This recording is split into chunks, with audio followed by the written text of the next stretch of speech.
Satu. Assalamualaikum Bu Heni. Waalaikumsalam Bu Asma. Bagaimana kabarnya? Alhamdulillah sehat Bu. Bu Heni bagaimana kabarnya Bu? Alhamdulillah sehat juga Bu Asma. Ya, Alhamdulillah ya Oh, Bu. ada apa Bu Asma? Sepertinya ada hal penting ya yang mau diobrolkan dengan saya. Iya, mohon maaf Bu. Bu Heni sedang tidak sibuk kan? Mudah-mudahan tidak sedang sibuk ya Bu. Oh, enggak Bu. Hari ini kebetulan saya sedang santai-santai aja Bu. Memang ada apa ya Bu? Iya, maaf Bu Heni. Saya mau ngobrol sebentar nih, sekitar 10 sampai 15 menit lah Bu, ya. Saya sedang bingung ini Bu. Mungkin dengan ngobrol dengan Bu Heni ada sesuatu yang saya dapatkan nantinya Bu. Oh iya Bu Asma, boleh. Nah, kira-kira apa tujuan dari obrolan kita ini Bu Asma? Oh, nanti dari obrolan kita ini Bu, saya ingin mendapatkan ide atau solusi dan masukan dari permasalahan saya yang saya alami di kelas saya Bu.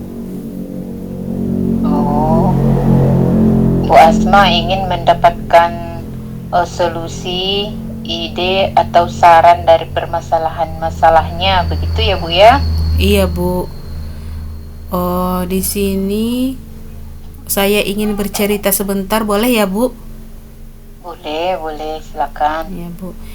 Di sini saya ingin bercerita tentang permasalahan saya di kelas Bu. Saya ini kan mengajar di kelas 1 Bu. Tentunya siswanya itu masih manja-manja, bawaan dari TK ya Bu. Jadi mereka belum bisa mungkin beradaptasi di lingkungan SD ya Bu. Jadi semuanya harus masih serba dibujuk ya, seperti di TK lah ya Bu. Sementara kan saya itu kan memang sudah lama guru kelas 1 kan, tapi mungkin tahun ini perlu banyak kesabaran ya Bu. Karena ada salah satu siswa saya ini Bu. Siswa saya ini sangat manjanya sehingga dia itu masih belum bisa mandiri Bu. Jadi sangat malas belajar. Kemudian selain itu yang paling membuat keributan di kelas itu karena dia suka mengganggu temannya nih kan Bu, mengganggu temannya. Jadi ini sikap ini sudah sering kali dilakukan. Jadi membuat saya kesal sehingga saya marah. Jadi ketika saya marah, dia menangis. Setelah menangis dia langsung ambil tasnya, langsung berlari keluar kelas ya Bu. Jadi ketika saya kejar lagi, sudah tidak terlihat lagi Bu, sudah berlari dengan kencangnya. Kemudian sampai di rumah ternyata dia mengadu kepada orang tuanya Bu. Kenapa saya tahu dia mengadu kepada orang tuanya? Karena sekitar 10 sampai 15 menit kemudian orang tuanya langsung datang ke kelas Bu. Orang tuanya tanpa izin langsung masuk kelas. Jadi saya memang merasa kesal saat itu kan Bu, dan saya juga merasa bingung. Seperti itu Bu kira-kira cerita saya. Oke, saya garis bawahi ya Bu, permasalahannya Bu Asma bingung menghadapi siswa yang malas belajarnya tapi malah mengganggu kawannya dalam belajar. Kemudian kalau ditegur atau dimarahi guru malah berlari ke rumah dan mengadu pada orang tuanya. Begitu ya Bu ya? Iya betul Bu. Nah Bu Asma, kira-kira dari percakapan kita hari ini tentunya Bu Asma menginginkan sesuatu lebih gitu ya Bu. Iya Bu. Tentunya saya ingin menginginkan perubahan dari siswa saya ini Bu ya. Saya ingin menginginkan perubahan dia menjadi siswa yang lebih baik, dan tentunya dia mampu menjadi siswa yang lebih mandiri seperti itu Bu. Oke, dari yang Ibu sampaikan tadi adalah kondisi ideal yaitu ya Bu ya. Iya, Bu. Dan kalau kita buat di sebuah level 1 sampai 10, kira-kira kondisi itu berada di level berapa ini, Bu?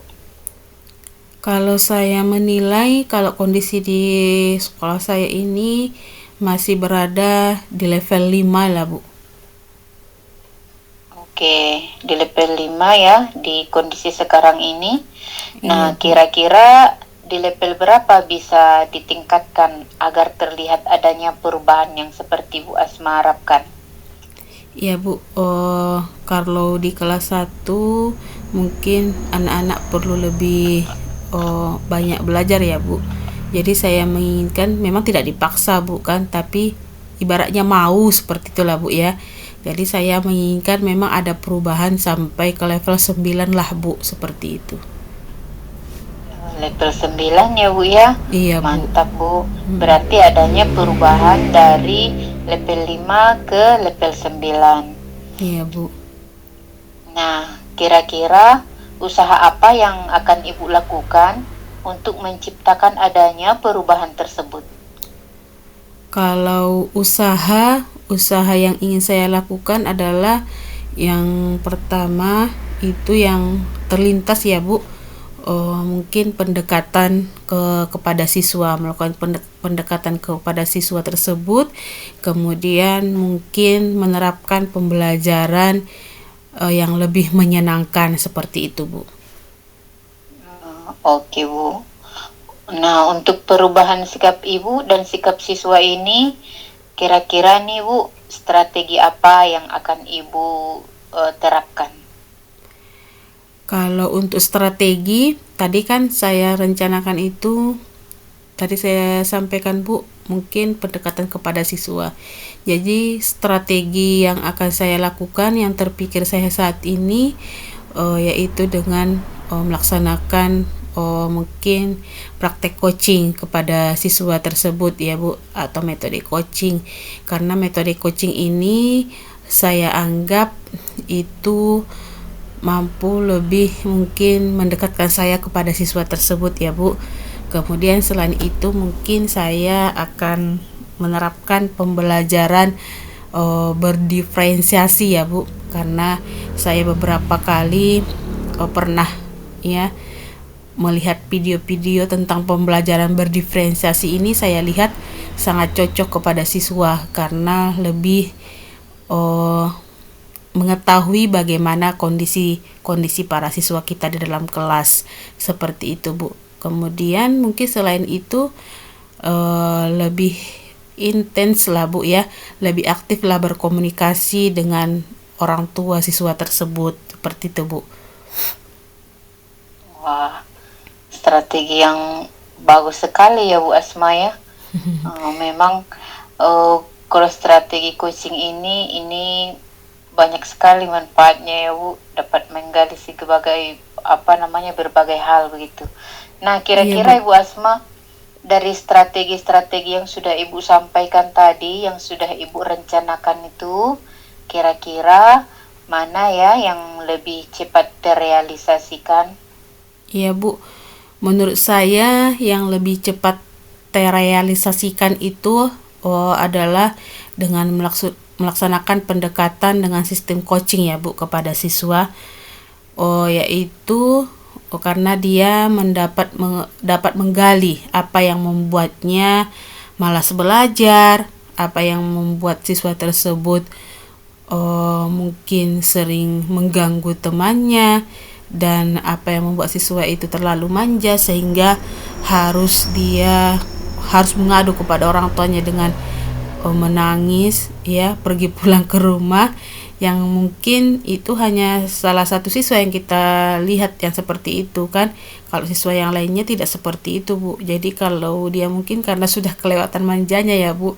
Jadi mungkin dengan metode coaching ini kita bisa dapat menggali apa-apa saja masalah siswa tersebut dan bisa kita dengan berinteraksi juga dengan orang tuanya, Bu. Mungkin seperti itu, Bu. Oke, dengan melakukan pendekatan coaching ya Bu ya, Berarti untuk menggali penyebab permasalahan apa yang menyebabkan si anak tadi itu malas belajar, kemudian mengganggu temannya belajar, kemudian apa penyebabnya berlari nangis, berlari pulang ke rumah, atau mungkin penyebabnya malah ada di rumah, terbawa-bawa juga ke sekolah. Nah, dengan metode coaching ini sangat cocok ya Bu ya, saya sangat setuju. Kemudian Ibu Asma, kira-kira dalam melakukan metode ini, strategi-strategi ini untuk dapat menemukan solusi yang lebih baik, kira-kira apakah Ibu Asma memerlukan bantuan atau support siapa begitu? Tentunya saya tidak bisa berjalan sendiri ya Bu. Saya memerlukan support dari mungkin salah satunya dari kepala sekolah pun saya mungkin ingin mendapatkan support dari kepala sekolah ya Bu. Kemudian mungkin yang paling dekat dengan kita di keseharian kita itu adalah teman-teman guru ya, rekan sejawat kita dalam bekerja ya Bu. Karena tadi yang saya sampaikan itu metode yang cepat terrealisasikan itu adalah dengan metode coaching ya Bu.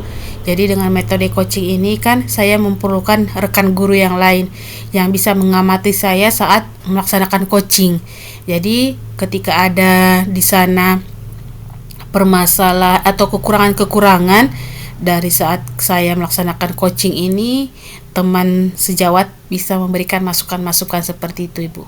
Jadi sehingga ketika saya melaksanakan coaching selanjutnya mungkin bisa saya perbaiki agar lebih bisa menggali permasalahan-permasalahan dari setiap siswa seperti itu Bu.